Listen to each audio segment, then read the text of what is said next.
ఈరోజు మన tasty recipe aloo kurma. ఈజీగా టేస్టీగా ఎలా తయారు చేయాలో చూద్దాం. ఈ కర్రీ చపాతీకి, రైస్కి, బిర్యానీకి, రవ దోశకు కూడా చాలా బాగుంటుందండి. మా సైడ్ ఈస్ట్ గోదావరి సైడ్ అయితే ఇది పులిహారలో కూడా తింటామండి. చాలా టేస్టీగా ఉంటుంది.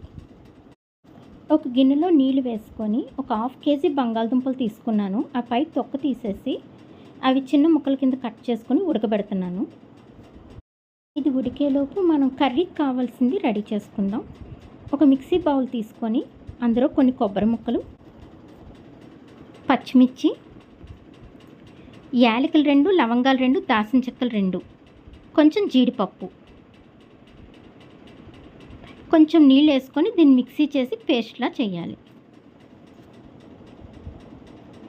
చూడండి ఇది ఎలా పేస్ట్ లాగా అయిందో. దీన్ని పక్కన పెట్టుకుందాం.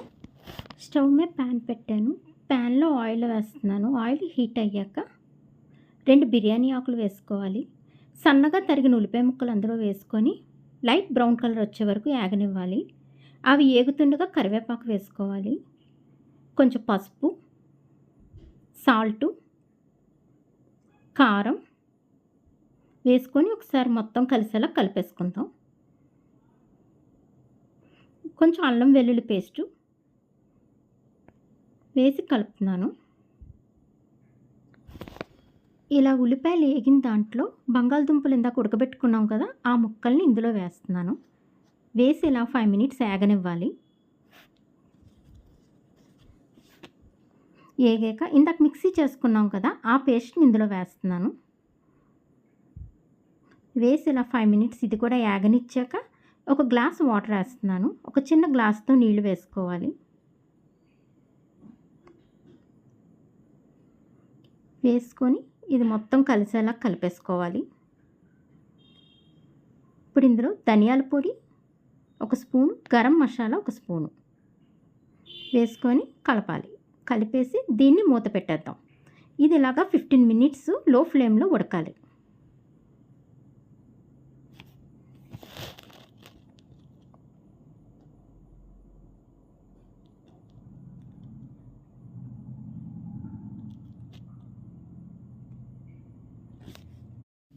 ఇలా 15 మినిట్స్ ఉడికాక మూత తీసి చూస్తే కర్రీ చూడండి ఎలా ఉడికిందో. ఇప్పుడు ఈ కర్రీలో కొంచెం కొత్తిమీర వేసుకొని అలా 2 మినిట్స్ అలా ఉంచి స్టవ్ ఆఫ్ చేసేయడమేనండి. ఈ కర్రీ రైస్కి, బిర్యానీకి, రవ దోశకి, చపాతీకి, పులిహారకి దేనికైనా టేస్ట్ చాలా బాగుంటుందండి. మీకు ఈ వీడియో నచ్చిందండి అయితే లైక్ చేసి, షేర్ చేసి, కామెంట్ చేయండి.